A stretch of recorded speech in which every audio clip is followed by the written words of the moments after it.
So I want to walk you through how you can use quotes to support your ideas in an essay. What are some of the problems with quotes in an essay? First off, one of the problems is that writers don't quote enough. Why is it that they don't quote enough? Because they can't find where they found a quote.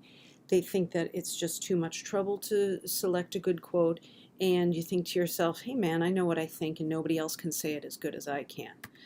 Maybe, but really your own ideas gain credibility, there's that word again, if you support it with quotes. Readers are going to respect your ideas more because you've done some research, and well, good research, well chosen, well selected quotes support your own opinions. What's one of the other problems with quotes in an essay? As much as people don't use enough quotes, the other problem is that writers quote too much. One thing that people are prone to do is that they use a quote that's too long. Don't be afraid to shorten a long quote. Or you just throw in a whole bunch of quotes. You're like, oh, this is a really good one, and this is a good one, and this supports my ideas. And so you're using too many. Really, one well-chosen quote to support your own ideas is enough. Or the other problem is that you do the drop and run. Here's a quote, and you don't talk about how it supports your ideas. You think, oh, well, this is just such a great quote, it's just obvious. Well, remember, the quotes are there to support your ideas, so you have to make a connection between the quote and your idea. What we really want to know is what you think. If I wanted to read somebody else's quotes, I'd just go I'd go find them myself. I don't want to know what somebody else thinks. I want to know how somebody else's thinking supports your ideas. That's why we ask you to write essays. So the key here is balancing your own ideas with quotes from outside sources.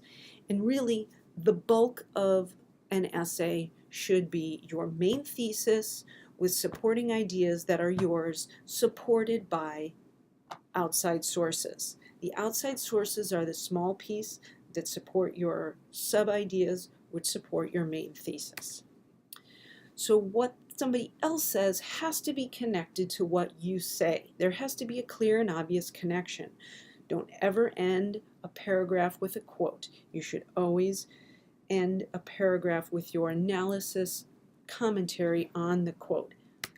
Okay? Have you heard of the quote burger? I know some English teachers here at SHC have used the quote burger before. Others of you may not have done that, but I think it's a good visual image to keep in mind what you need to do when you're using supporting quotes in an essay. First off, the top button is introducing your point or your opinion. Here's what I think. Then the meat is the quote itself.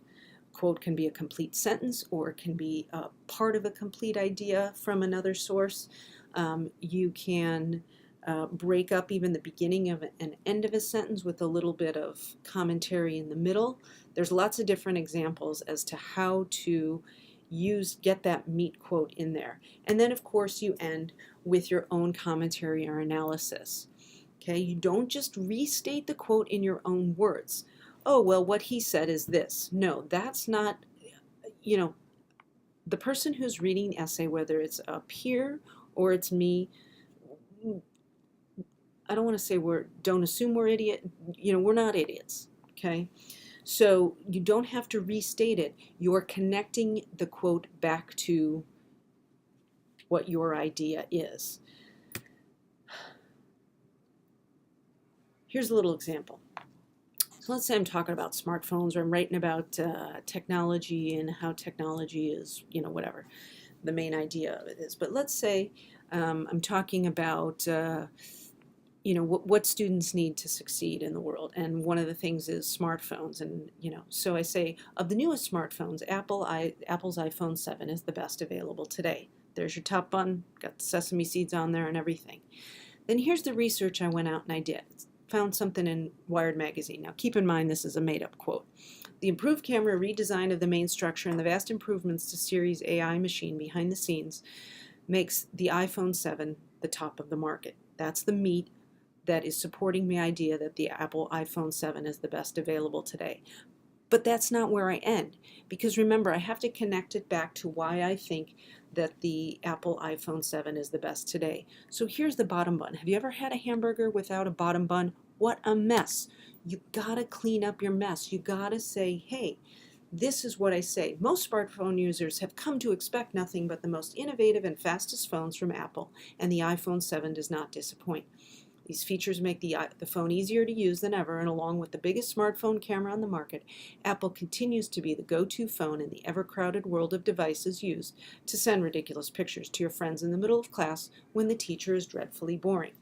Notice how long that is. If this were all on one screen, if this were all on one page, what I wrote is 2/3, 3/4 of that entire paragraph, because what I say or what you say is the most important thing. Very short lesson. Go grab a sheet of paper from me, and that will wrap up this quick writing.